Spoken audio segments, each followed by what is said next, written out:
स्वागत है दोस्तों आपका आज की इस वीडियो में। आज हम मानव शरीर से संबंधित 100 प्रश्नों के बारे में चर्चा करेंगे जो सारे इन वन लाइनर फॉर्मेट में होंगे।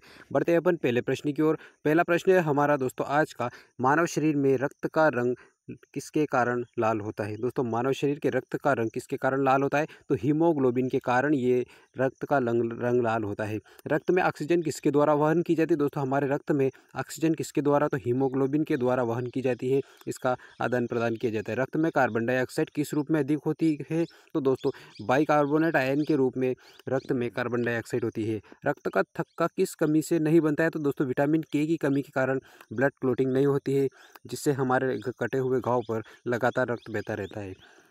रक्तचाप मापने का यंत्र क्या कहलाता है। दोस्तों रक्तचाप मापने का यंत्र स्फिग्नोमेनोमीटर के नाम से जाना जाता है। क्या कहा जाता है इसे, स्फिग्नोमेनोमीटर कहा जाता है रक्तचाप नापने के लिए।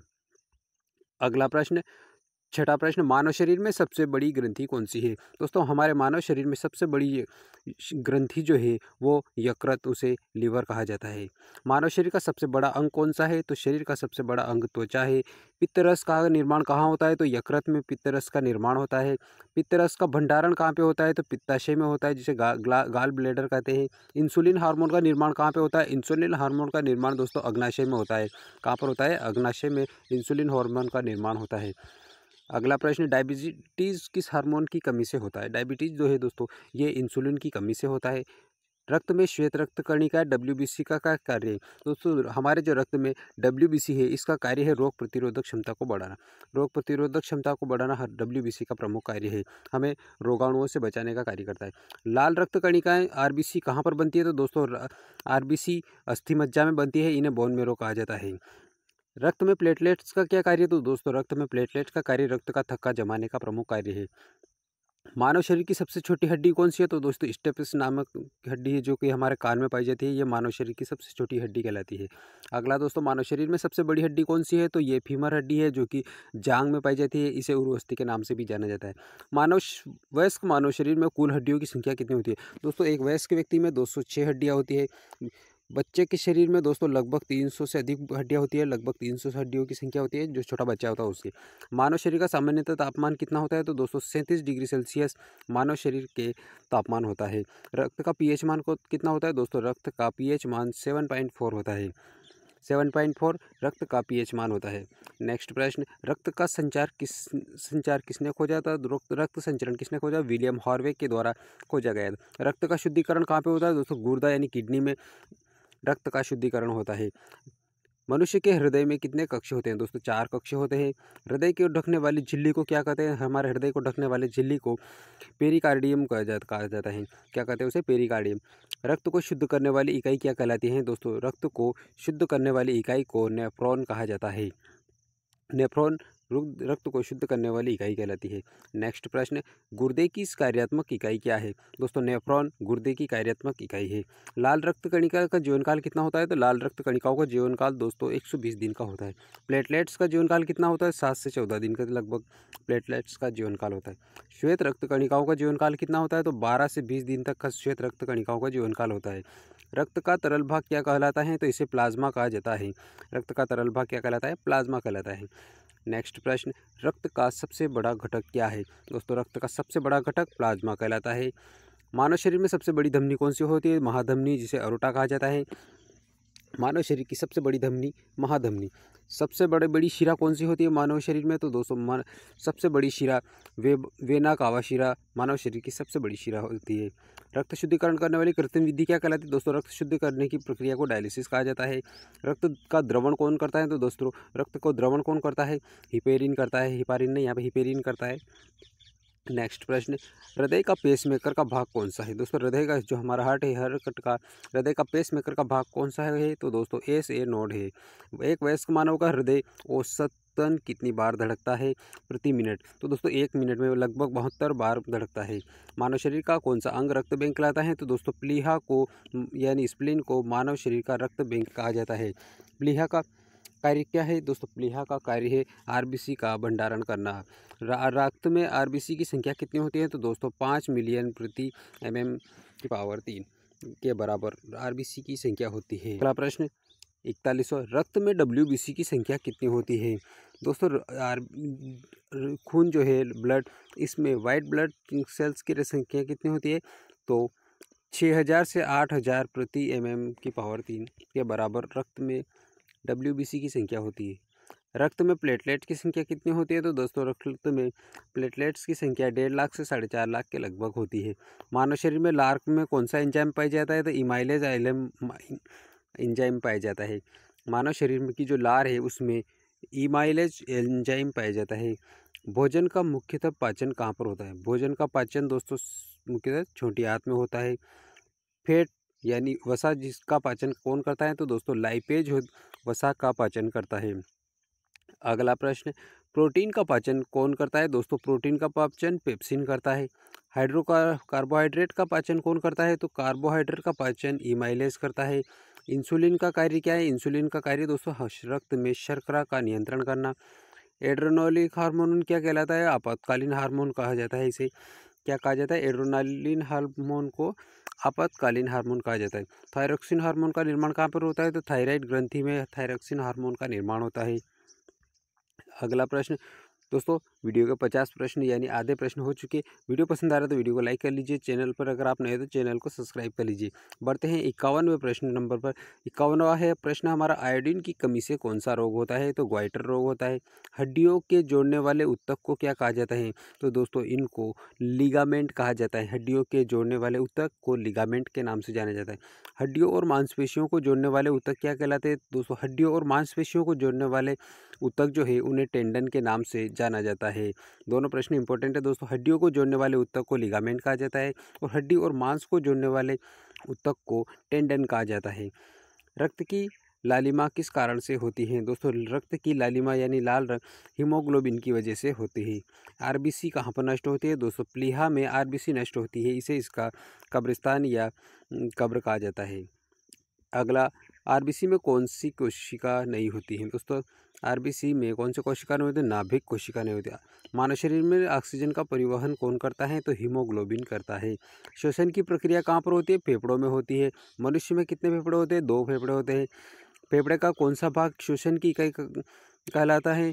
श्वसन की इकाई कहलाता है फेफड़े का कौन सा भाग? तो अल्वियोलाई फेफड़े का श्वसन भाग कहलाता है। अगला प्रश्न, ऑक्सीजन रक्त में किससे गुजर जाती है? दोस्तों ऑक्सीजन जो होती है वो हमारे रक्त में किससे गुजर जाती है? तो हीमोग्लोबिन से गुजर जाती है ऑक्सीजन। पाचन तंत्र का सबसे लंबा अंग कौन सा है? दोस्तों पाचन तंत्र का सबसे लंबा अंग छोटी आंत है। छोटी आंत की लंबाई कितनी होती है? दोस्तों लगभग 6 मीटर लंबी होती है हमारी छोटी आंत की लंबाई। बड़ी आंत की लंबाई कितनी होती है? बड़ी आंत की लंबाई लगभग 1.5 मीटर होती है। 1.5 मीटर होती है बड़ी आंत की लंबाई और छोटी आंत की लंबाई 6 मीटर होती है। और हमारे पाचन तंत्र का सबसे लंबा अंग कौन सा होता है? छोटी आंत होती है। ठीक। आँख का रंगीन भाग क्या कहलाता है? तो आइरिस कहलाता है। आँख का जो रंगीन भाग होता है उसे आइरिस कहा जाता है। नेक्स्ट प्रश्न, आँख का पर्दा क्या कहलाता है? दोस्तों आँख का पर्दा जो है उसे रेटिना कहा जाता है। आँख की रोग प्रतिरोधक परत कौन सी होती है? तो कार्निया जो है हमारे आँख के वो रोग प्रतिरोधक परत कहलाती है। मानव की आँख में कितनी मांसपेशियाँ होती हैं? दोस्तों 6 पेशियाँ होती हैं। मांसपेशियाँ होती हैं मानव की आँख में।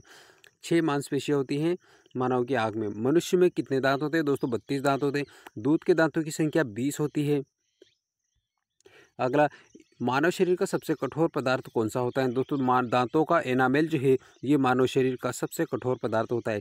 मनुष्य की जीभ की स्वाद कलिकाओं की संख्या कितनी होती है? तो लगभग 10,000 के आसपास होती है।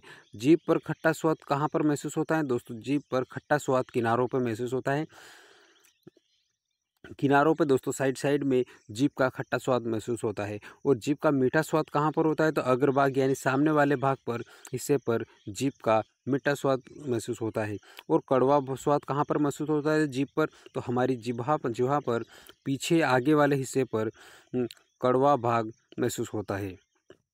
नेक्स्ट, जीभ पर नमकीन स्वाद कहाँ पर महसूस होता है? दोस्तों नमकीन जो है ये हमारे जीभ के किनारों पर महसूस होता है। मानव शरीर की कितनी मांसपेशियाँ होती हैं? दोस्तों मानव शरीर में कितनी मांसपेशियाँ होती है? तो 639 मांसपेशियाँ होती है। 639 मांसपेशियाँ होती है हमारे मानव शरीर में।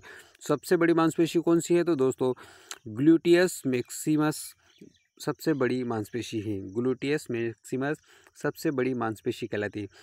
सबसे छोटी मांसपेशी कौन सी है? तो दोस्तों सबसे छोटी मांसपेशी स्पेडियस कान में होती है, जिसे स्पेडियस के नाम से जाना जाता है। मानव शरीर का संतुलन कौन सा अंग है? तो मानव शरीर का संतुलन अंग कौन सा है? तो कान है। कान हमारे शरीर का संपूर्ण संतुलन करता है। नेक्स्ट 81वां नंबर का प्रश्न, कान का कौन सा भाग संतुलन बनाए रखता है? दोस्तों अर्धवृत्ताकार नलिकाएं कान का संतुलन बनाए रखते हैं। मानव शरीर की सबसे बड़ी कोशिका कौन सी है? तो अंडाणु, जिसे ओवरीज कहा जाता है। सबसे छोटी कोशिका कौन सी? शुक्राणु, जिसे स्पर्म कहा जाता है। पुरुष में यौन हार्मोन कौन सा है? दोस्तों पुरुषों में जो यौन हार्मोन होता है उसे टेस्टोस्टेरोन के नाम से जाना जाता है। परीक्षा में दोस्तों ये प्रश्न कई बार पूछा गया है। पुरुषों में यौन हार्मोन को क्या कहा गया है? टेस्टोस्टेरोन कहा जाए। और महिलाओं में यौन हार्मोन को क्या कहा गया? एस्ट्रोजन के नाम से जाना जाता है। ये दोनों प्रश्न बहुत ही इंपॉर्टेंट है। बढ़ते हैं अगले प्रश्न की ओर। गर्भधारण की पुष्टि के लिए कौन सा हार्मोन जिम्मेदार है? दोस्तों गर्भधारण की पुष्टि के लिए कौन सा हार्मोन जिम्मेदार है? तो HCG हार्मोन जिम्मेदार है। मानव शरीर की सबसे अधिक ऊर्जा कौन सा पोषक तत्व देता है? तो सबसे अधिक ऊर्जा वसा देते हैं। फैट के माध्यम से मानव शरीर को सर्वाधिक वसा प्राप्त होती है। मानव शरीर में सबसे अधिक पाई जाने वाली धातु कौन सी है? दोस्तों हमारे शरीर में सर्वाधिक मात्रा में कैल्शियम धातु पाई जाती है। कैल्शियम हमारे शरीर में सर्वाधिक मात्रा में पाई जाती है। कैल्शियम हमारे हड्डियों और दांतों के लिए उपयोगी धातु। मानव शरीर में सबसे अधिक पाई जाने वाली अधातु कौन सी है? तो दोस्तों ऑक्सीजन एक प्रकार की धातु नहीं है, अधातु है, और ये सर्वाधिक मात्रा में पाई जाती है। मानव शरीर में कुल रक्त की मात्रा कितनी होती है? दोस्तों 5 से 6 लीटर तक एक वयस्क व्यक्ति में मानव शरीर के अंदर खून की मात्रा होती है। अगला प्रश्न, हड्डियों में कौन सा खनिज अधिक होता है? दोस्तों हमारी हड्डियां जो है इनमें कौन सा खनिज होता है? हमने देख लिया अभी, कैल्शियम सर्वाधिक मात्रा में हड्डियों में पाया जाता है। मानव शरीर में कौन सा अंग विषहरण का कार्य करता है? तो दोस्तों यकृत जो है विषहरण का कार्य करता है। यकृत में कौन सा विटामिन संग्रहित होता है? दोस्तों विटामिन ए यकृत में संग्रहित रहता है। ये जो प्रश्न है 93 नंबर का, दोस्तों ये भी कई बार एग्जाम में पूछा गया है। यकृत में कौन सा विटामिन ए कहाँ संग्रहित होता है? दोस्तों ये यकृत में संग्रहित होता है। शरीर का रोग प्रतिरोधक क्षमता को कौन बढ़ाता है? तो दोस्तों श्वेत रक्त कणिकाएं WBC बढ़ाता है। शरीर में रोग प्रतिरोधक क्षमता कौन बढ़ाता है? श्वेत रक्त कणिकाएं यानी WBC। नेक्स्ट, हीमोग्लोबिन में कौन सी धातु पाई जाती है? दोस्तों आयरन यानी लोहा पाया जाता है हीमोग्लोबिन में। नेक्स्ट प्रश्न, मानव शरीर में कितने जोड़ी है क्रोमोसोम्स की होती हैं? तो दोस्तों हमारे मानव शरीर में 23 जोड़े क्रोमोसोम्स होते हैं, यानी 46 क्रोमोसोम्स पाए जाते हैं मानव शरीर में। मानव कोशिका में कुल क्रोमोसोम्स कितने होते हैं? कुल क्रोमोसोम्स 23 दो जोड़ों में पाए जाते हैं, इसलिए 23 दूनी 46 क्रोमोसोम्स होते हैं। मानव मस्तिष्क का वजन कितना होता है? दोस्तों 1400 ग्राम का लगभग मानव शरीर के मस्तिष्क का वजन होता है। मस्तिष्क का सबसे बड़ा भाग कौन सा होता है? तो सेरिब्रलम जो है ये मानव शरीर का सबसे बड़ा भाग होता है। मानव शरीर का मस्तिष्क का संतुलन नियंत्रण भाग कौन सा है? दोस्तों मस्तिष्क का संतुलन बनाए रखने का कार्य कौन करता है? सेरिबेलम करता है। कौन करता है? सेरिबेलम। दोस्तों आपको आज मैंने लगभग 14 मिनट में संपूर्ण 100 ऐसे मानव शरीर से संबंधित प्रश्न हैं जो आपके किसी न किसी एग्ज़ाम में आ सकते हैं। इनका रिवीजन कहिए या आपको अच्छे से समझ में आ गए होंगे। दोस्तों वीडियो अगर पसंद आए तो चैनल को सब्सक्राइब कर लीजिए और वीडियो को लाइक कीजिए। अपने दोस्तों में वीडियो को ज़्यादा से ज़्यादा शेयर कीजिए। मिलेंगे दोस्तों अगले वीडियो में, तब तक के लिए आपको बहुत बहुत धन्यवाद।